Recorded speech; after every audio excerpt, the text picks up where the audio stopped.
Hi guys, நான் உங்கள் ஷெரோஎக்ஸ். இன்றைக்கி நம்ம எதை பற்றி பார்க்க போகிறோம்னு பார்த்தீங்கன்னா, ஆஃப்லைன் அனிமே யூடியூபர்ஸ் இருப்பாங்க தானே, அவங்கள பற்றி நம்ம பார்க்க போகிறோம். இதில் முதல்ல யார் பார்த்தீங்கன்னா, ஹாப்பி சென்பாய் இருக்கார். பர்சனலாக எனக்கு இவரை ரொம்ப பிடிக்கும் காய்ஸ். கடைசியாக அவர் அதிசய பிறவி அனிமே போட்டார். அதில் 10 எபிசோட் மட்டும் தான் போட்டார். அதுக்கப்புறம் என்ன செஞ்சாரு தெரியல. அடுத்த யாரை பற்றி பார்க்க போகிறோன்னு பார்த்தீங்கன்னா, இவர் மான்வாவா போடுவார். இவரை பற்றி நிறைய பேர் தெரிஞ்சுக்கணும்னு நினைக்கிறேன். பியூரிலும் தான் இருக்கார். இவர் ஜனவரி மட்டும் நல்லா தான் போட்டு கொண்டு இருந்தார். அதுக்கப்புறம் என்ன ஆச்சுன்னு தெரியல காய்ஸ். அவங்களுக்கு தெரிஞ்சால் கமெண்ட் பண்ணுங்கள் காய்ஸ். இவரையும் எனக்கு பர்சனலாக ரொம்ப பிடிக்கும் காய்ஸ்.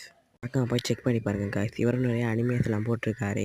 முக்கால்வாசி போட்டது பார்த்தீங்கன்னா மாங்கா தான். அடுத்ததாக பார்க்க போகிறது யாருன்னு பார்த்தீங்கன்னா, இவரை பற்றி எத்தனை பேருக்கு தெரிஞ்சிருக்கும்னு தெரியல. நம்ம 3 சேனல் வச்சுருந்து 3 சேனல் கோஆப்ரேட்டிவ் ஸ்ட்ரைக் போட்டு தூக்கி இப்போ ஆஃப்லைனில் இருக்கிறவர், அவரை பற்றி தான் இன்றைக்கி நம்ம பார்க்க போகிறோம். அவர் யாருன்னு பார்த்தீங்கன்னா, இன்ஃபினிட்டி அனிமேஷன் சேனல். இவரை பற்றி நிறைய பேர் தெரிஞ்சுக்கணும்னு நினைக்கிறேன். இவரும் நிறைய அனிமேஷன்லாம் போட்டு கொண்டு இருந்தார். அப்புறம் இவர் கார்ப்பரேட் ஸ்ட்ரைக்கால் இவர் இப்போ வீடியோ போடுறதே இல்லை காய்ஸ்.